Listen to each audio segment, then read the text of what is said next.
Welcome to a special Kickstarter Spotlight edition of Pants Optional. I have returning guest David Pepose, the multiple Ringo Award-nominated writer of Spencer and Locke, Going to the Chapel, and now he's spreading his creative wings not only into the crowdfunding game, but also into the fantasy realm with the wicked reimagining of The Wizard of Oz. The project that's been going around, designated as Project Saffron, it's the OZ.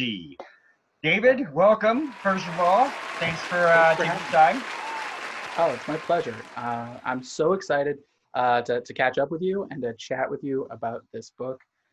You hit it on the head. I've done a lot of work with crime and sort of reimagining pop culture, and this is kind of a new take on that. The OZ. It definitely is. Well, first off, let me go with kind of an obvious question that maybe some people are asking. Why Kickstarter? What made you decide to bring this project to crowdfunding rather than traditional publishing that maybe you pitched to publishers?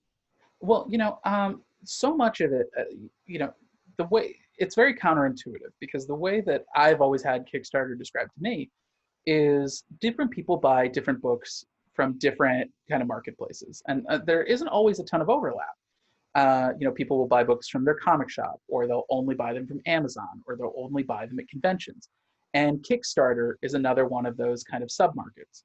Right. And I've been really fortunate. I've known a lot of creators who have had a lot of success on Kickstarter. People like Charlie Stickney from White Ash, Ryland Grant, whose latest Kickstarter, The Jump, was very successful. And Russell Nohelty, who has done numerous books, of things on his Kickstarters, and they've all been kind of press ganging me for the last better part of a year, saying you should really think about Kickstarter. You should really think about Kickstarter. And what happened was, the world kind of changed around us. The way that COVID kind of shut down our industry, for all intents and purposes, it really made me think a lot about, okay, how are we doing this? The old ways of working are suddenly thrown out the window.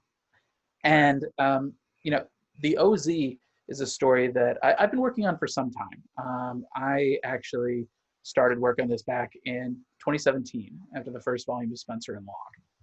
And, it became very clear to me that the way that the industry was looking right now, the acquisitions process had slowed to a crawl.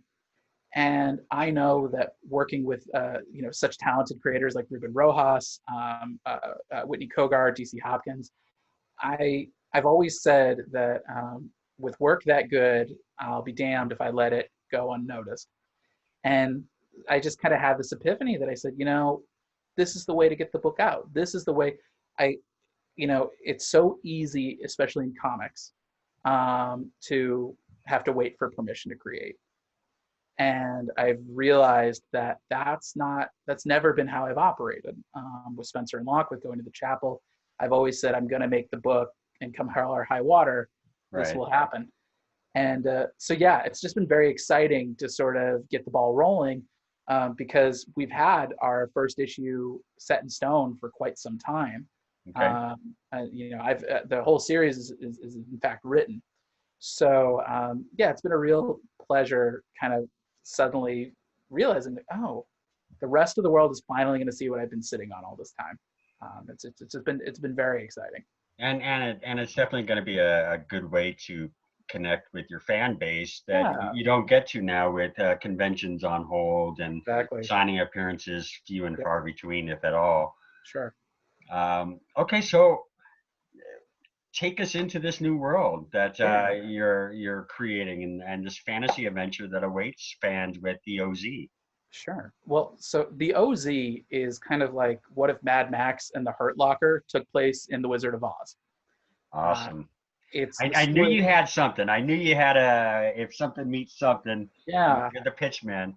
The story is, we all know what happened in the original Wizard of Oz. Dorothy Gale is a young girl from Kansas. She's swept up in a tornado. She falls in the land of Oz, makes a group of extraordinary friends and kills the Wicked Witch of the West. Right. And then she goes home. And I always thought that seemed like a recipe for disaster.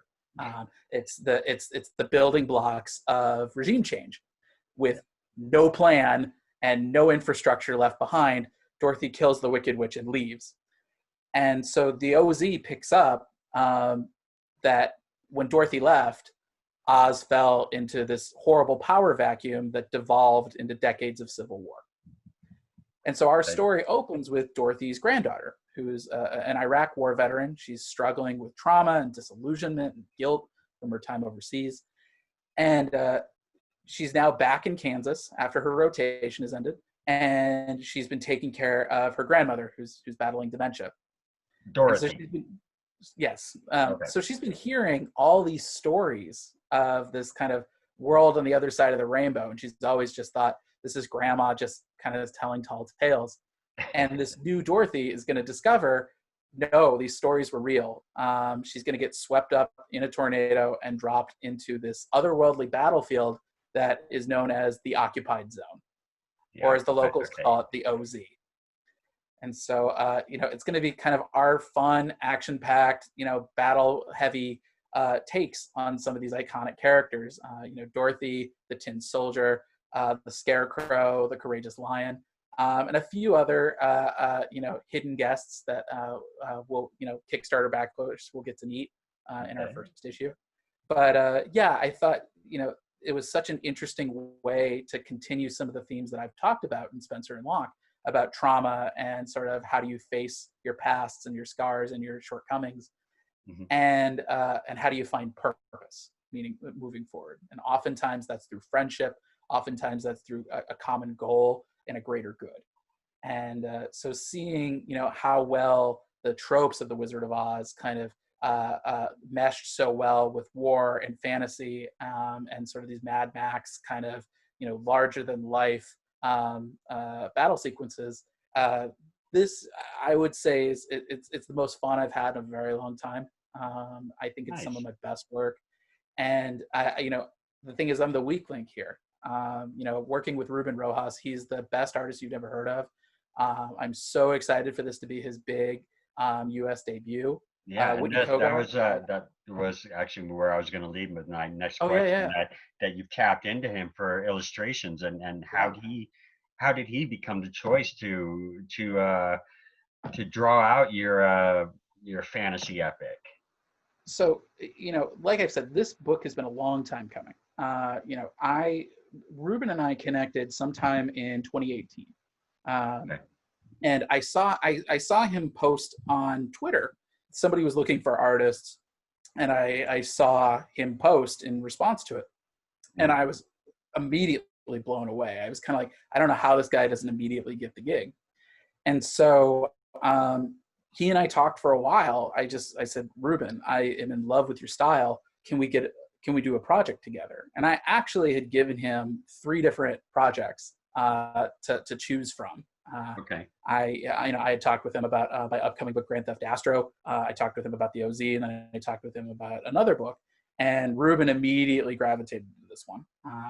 And he has just been, he's a dream to work with. He is so talented. He doesn't need his hand held at all. And yet he is so open to direction. He is going to be such an A-list talent, and I'm so excited to be working with him. I've already told him, just like collaborators, like my Spencer and Locke collaborator, Jorge Santiago Jr., I've said, we'll work together till the wheels come off if you'll let me. Right. Yeah, he's very, he's got a style that it's very similar to like a Sean Murphy. Very kinetic, very expressive, cartoony, but with a little bit of grit. And seeing the way that he has captured some of these characters, I think the Tin Man in particular, fans are going to go crazy to see what's in store for that character. Wow, yeah, and the preview pages you showed me, I think they're going to be included in the Kickstarter campaign. Just brilliant. They have a great look for this fantasy realm that we're about to enter. I really love how the issue opens up. And like you were just talking about, the rest of your creative team, you've brought on Whitney Kogar on colors, who's been featured on a number of Boom Studio projects like Giant Days, Eisner-winning Giant Days. Steven Universe, and is currently doing Wicked Things. Yep. And DC Hopkins, who's worked at both Action Lab and Boom. And I think he's wrapping up the Maxi series Ghosted in LA. Yep. Um, They're fantastic. How they come to how'd you attract those names? Sure. So DC, DC Hopkins and we met at I want to say it was Denver Comic-Con maybe a year or two ago. Okay. And he had heard of Spencer and Locke. He read it. He just wanted to introduce himself and say how much he liked the book. Yeah. And we hit it off. We share a mutual friend, Michael Mocchio, who is an editor now over at Mad Cave Studios, but was at Boom previously before that. And Mike had spoken so highly of Dave Hopkins that when I was looking for a letterer, I said, we hit it off. Like, I'd love to find a project to work with. Do you want to put heads together on this one? And he's terrific. I love working with him. He is so good-natured and easy to work with, and especially because I can get a little finicky with my dialogue and how it looks on a page versus how it looks on my screen. So he's been terrific. And Whitney was also a Michael Mocchio recommendation. Whitney is I always say, the colorists oftentimes have the biggest burden, at least in my books. I always feel that colors make or break the art. Definitely. And so, Whitney is, she is terrific. The way that I described the OZ to her was I said, I kind of want to do if like Mad Max had a baby with Star Wars. Where Star Wars, each setting has its own very distinct palette and its own distinct vibe, and that's the great thing about the Land of Oz is it's the setting. There's so many different places that you can go to, and there's so many different twists and turns that we can take on it because not only is it a magical world, but it's a magical world that's been beset by war, and so seeing places like when Dorothy first comes into the occupied zone, seeing the shift in palette between the real world and this world, or seeing, what happens when they go into the Deadly Desert. What does the Wicked Witch's old castle look like? Every single scene has a very distinct palette. And I think that really establishes tone and setting and energy so nicely. So Whitney is terrific. I love working with every member of this team. And what's been so great is because they have been such a good jam band together. Right. I've been able to really bring in a lot of star talent in terms of our variant covers. We will have some covers, coming from a number of really talented artists. And what's been so great is similar to going to the chapel, the concept sells itself. Being able to say, here's a PDF of our first issue. Would you be interested? And universally, everyone has said, yes, there's something here I really like. And so finding different elements of the script to then tailor to different artists' strengths has been a really fun challenge for me. And it's resulted in what I can tell you our variant covers are going to blow you away. So, all right. It's just, it's an embarrassment of riches on this bench. And I'm so proud to be working with them. I'm so proud that I was able to bring them together. But, really, we're the kind of team that we're greater than the sum of our parts. And I'm excited to see what fans think of everything we've put together. It sounds like a good combination there.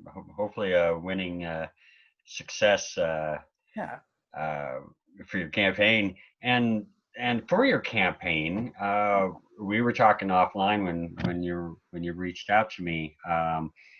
You're putting out a 44-page first issue with 2 subsequent oversized issues, and following that with the collected edition. Yep.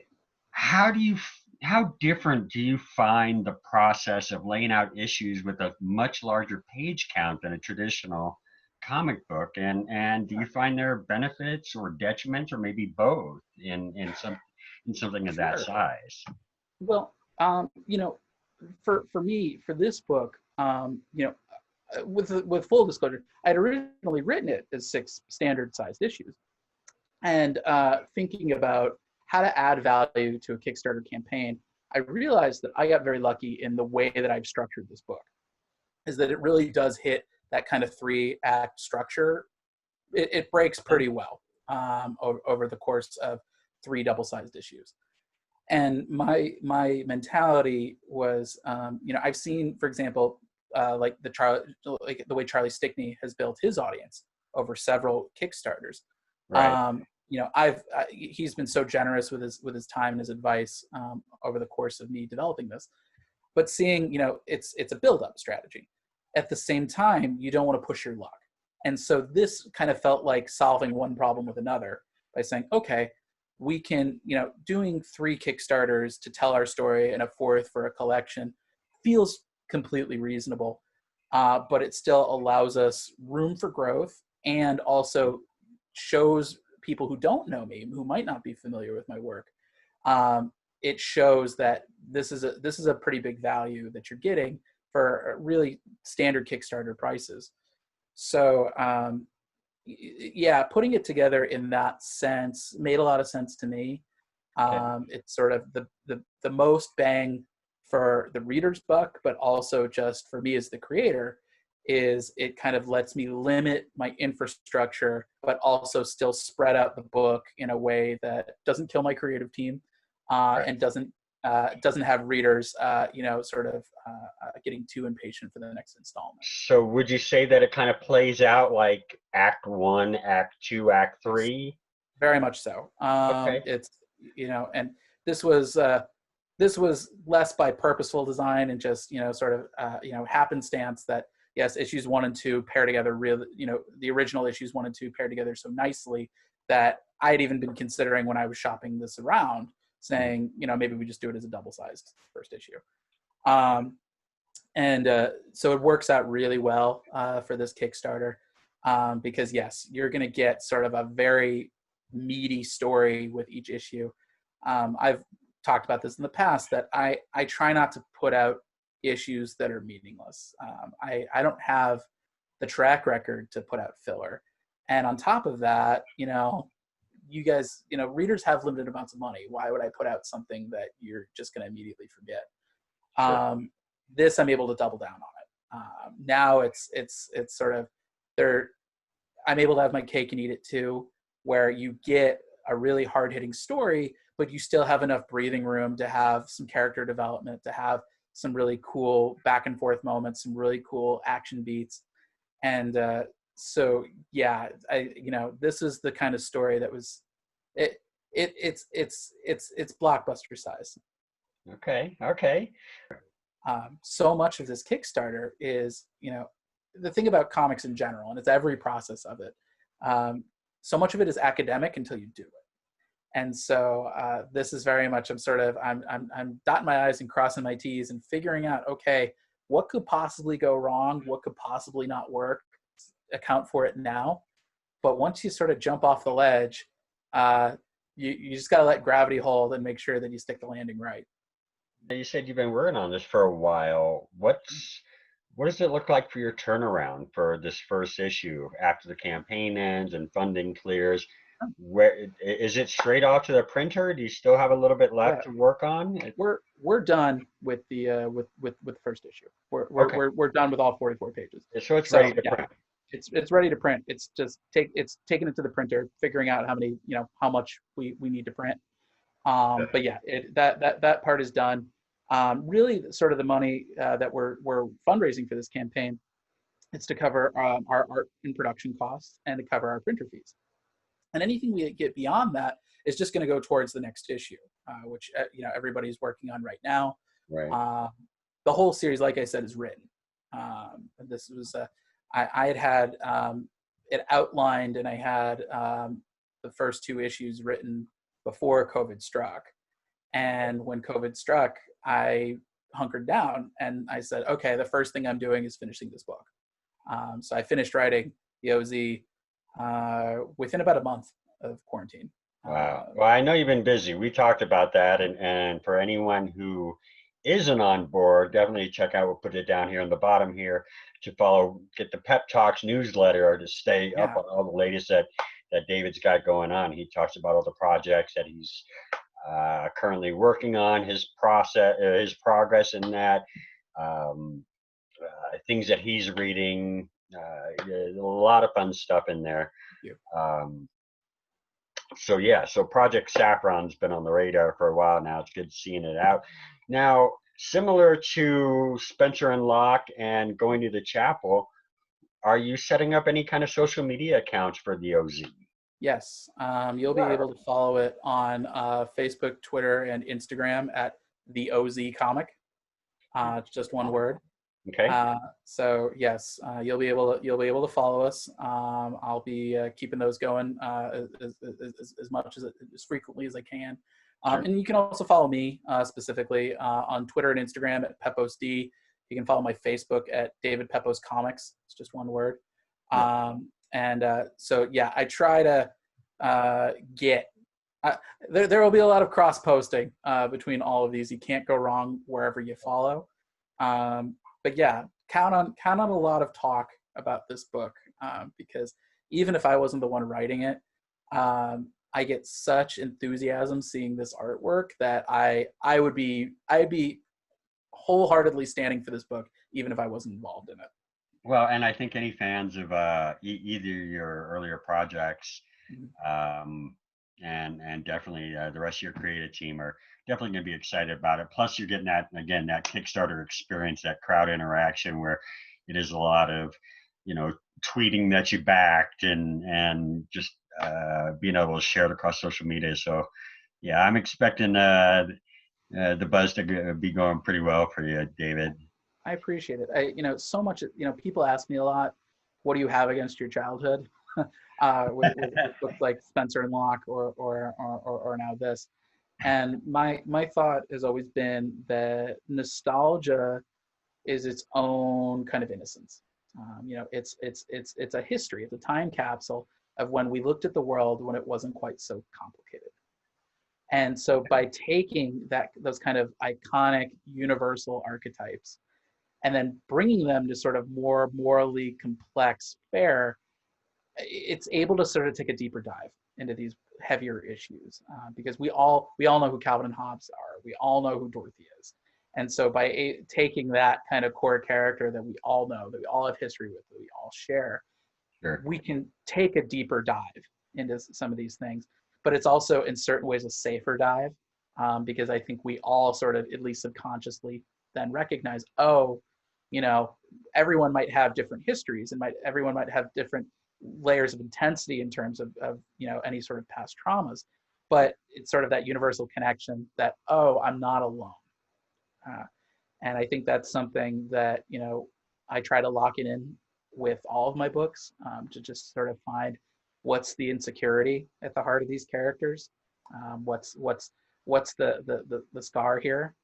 And so Dorothy, she's a character, she's very much like Locke, and that she's got her own scars, she's got her own wounds. But that said, I think she's much more take charge than Locke ever was. I think she could stand a good chance at handing that detective his lunch money. Yeah. And just seeing the way that she interacts and navigates through these different characters. They all have something to prove. They all have something to fight for. They all have something to protect. Yeah. And seeing how this kind of unlikely fellowship comes together, it's gonna be really exciting. Dorothy, as well as the story that you put together, is really going to connect and resonate with fans. So you better start planning stretch goals because they should be coming. Hopefully this gets funded early. We can all be a part of seeing this thing come to life. I'm so happy for you, David. Thank you for taking the time to speak with me. Look forward to, when this video comes out, it should be live. But head over to Kickstarter. We'll put the link here in the description. It'll be in the bottom of the YouTube description area, as well as in the article if you're reading this on Pop Cult HQ.